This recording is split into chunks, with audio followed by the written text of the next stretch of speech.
as I've mentioned to you before, each of the three aspects of experience, so the things you know, the things you don't know, and the fact of yourself, have a very ambivalent underlying structure, both positive and negative, so that the things you don't know are interesting and compelling and the sources of new information, but also the source of the things that undermine you both physically and mentally. And the things you know, of course, your culture disciplines you and shapes you into a full person, but also at exactly the same time molds you and crushes you in a particular direction rather than any of the other directions you might have gone in. And then finally, with regards to the individual, we spent a substantial amount of time discussing the individual's capacity to make order out of chaos, and sometimes to make chaos out of order in the service of a higher order. And that's all to the good. But just like culture and nature have their negative aspects, so do the individual. And I think, personally, this is where Christian mythology, in particular, comes into its own. I think of all the major religions, Christianity has the most thoroughly developed, what you might describe as formal model of evil. And that model isn't part of the canonical writings of Christianity, say, encapsulated in the Bible, but part of the cloud of sort of natural mythology and storytelling that surrounds the canonical writings. So you could say that although Christianity and Buddhism have spent a substantial amount of time developing up a representation of the hero, Christianity in particular has also spent a substantial amount of time developing a formal portrait of the figure that stands in opposition to the hero. And I think the most appropriate term for that figure, who takes multiple forms in mythology, is the adversary, because the adversarial spirit is a spirit that stands in opposition to everything. Stands in opposition to nature, stands in opposition to culture, and most specifically stands in opposition to that aspect of the human being that's both exploratory and creative. Now, the last time we talked, I had a chance to describe to you how the figures of the adversarial brothers emerge naturally at the end of Genesis as a coda to the story, right?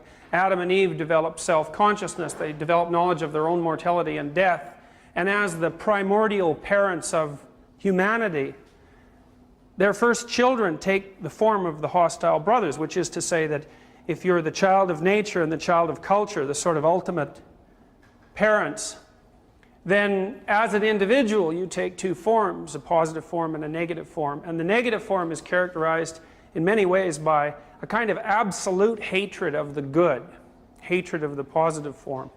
And I think that you can't understand the full human propensity for evil without considering more than the territoriality, more than the innate territoriality of human beings. So if you look at animals, well, animals are territorial and they fight to preserve their territory, and it's a rational struggle. They're fighting for resources and for a place that they can operate in, live in, and reproduce in efficiently. But human beings are substantively different from that, in that their agonistic conflict, their aggression, often seems to be motivated by something more akin to the pure desire for destruction rather than for any rational end whatsoever. And so, from that perspective, I would say, as an example, the fact that Hitler ended up committing suicide in a bunker beneath Germany's capital at the end of the Second World War, when Berlin was in flames, when all of Germany was in flames, and when his country was completely defeated, after tens of millions of people had died in the conflict, including, of course, the 7 million or so people that were killed in the Holocaust. The normal mode of interpretation of that would be, what a terrible defeat for Hitler, but an equally valid, and I think an equally valid prima facie argument, and one I think that's actually more valid, is that it wasn't a defeat for Hitler at all. It was precisely what he was aiming at right from the beginning, because his mode of being was intensely adversarial. And I would also say that it's certainly possible that the full nature of his motivations weren't even necessarily clear to him. as they unfolded across time during the Second World War, no more than the full motivations of any human being are necessarily accessible to them as they act out whatever it is that they act out. So Carl Jung says, for example, that we act out great mythological stories. That doesn't necessarily mean you know the story, it just means you act it out. So for example, you see people whose lives are repetitive bouts of tragedy, and what they're acting out is a tragic story. And they know it insofar as they're actually acting it out, but they don't necessarily have an explicit model of the relationship between their patterns of behavior and the constantly tragic outcomes they produce. Well, that doesn't even necessarily mean that what they're doing isn't voluntary, because things can be voluntary even if you don't understand them fully. There's an aspect to the human psyche that's a nest of vipers, so to speak, because you can't necessarily trust what you see. And that means not only when you're looking at someone else, say, but even when you're looking in the mirror. You can't be sure that what you say you're doing is exactly what you're doing. Your motivations aren't transparent, and they may not even be clear.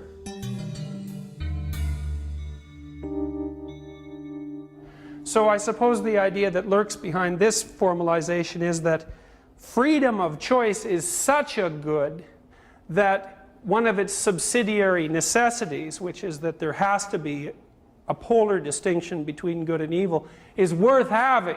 Freedom is so important that it justifies the distinction between good and evil. And I think that's a reasonable way to presume.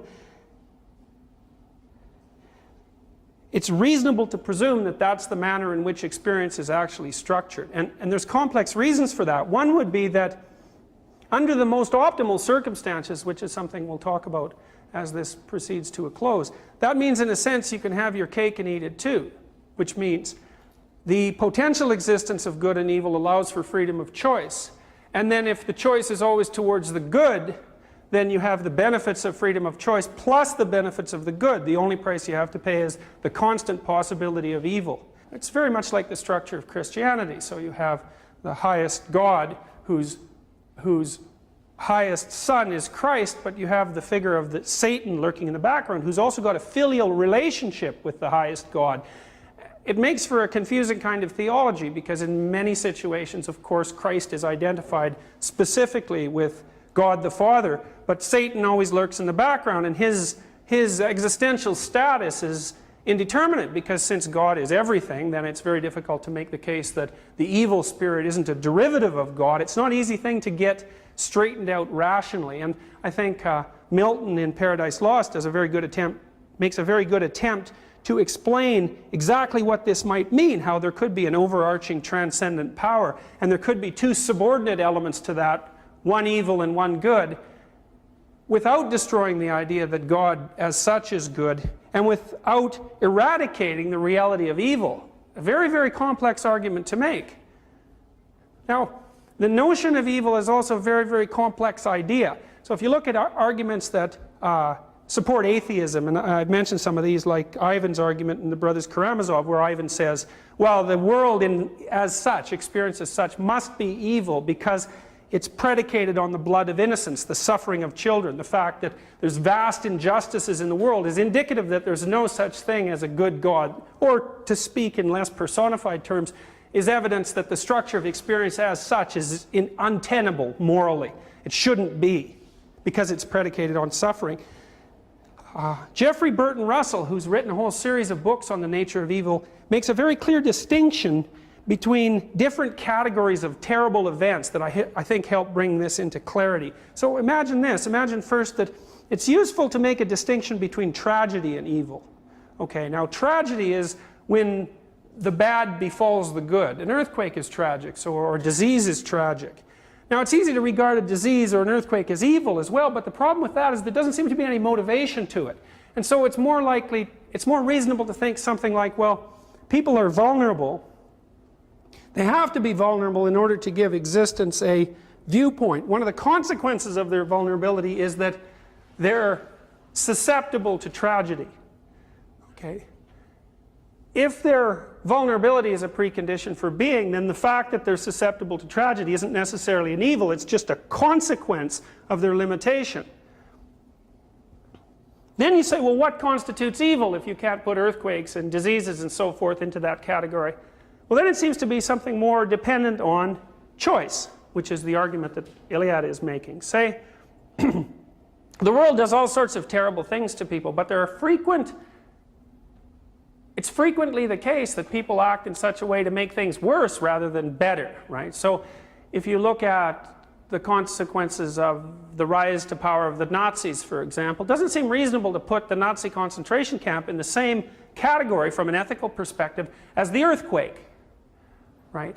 Because the earthquake is an emergent consequence of the rules that govern physical existence, whereas the Nazi death camp is something that was planned. It didn't have to be. It seems to be an aspect of choice. And this seems to be the idea that's lurking underneath both this mythology and Eliade's comment on it. It's the mere fact that the world is terrible does not mean that it's evil, but then when you look at specifically human actions, there's this aspect of twisted choice that Fry also makes much of. He says if you look at the structure of human history and you try to explain why it has such a bloody and terrible course, it doesn't seem sufficient just to attribute it, say, to the conditions of existence or to ignorance. It seems more like there's a force behind it, so to speak, manifest, say, in every individual, that's actually aiming at the suffering instead of just allowing it to happen, or instead of not stepping in to stop it, but actually aiming at it.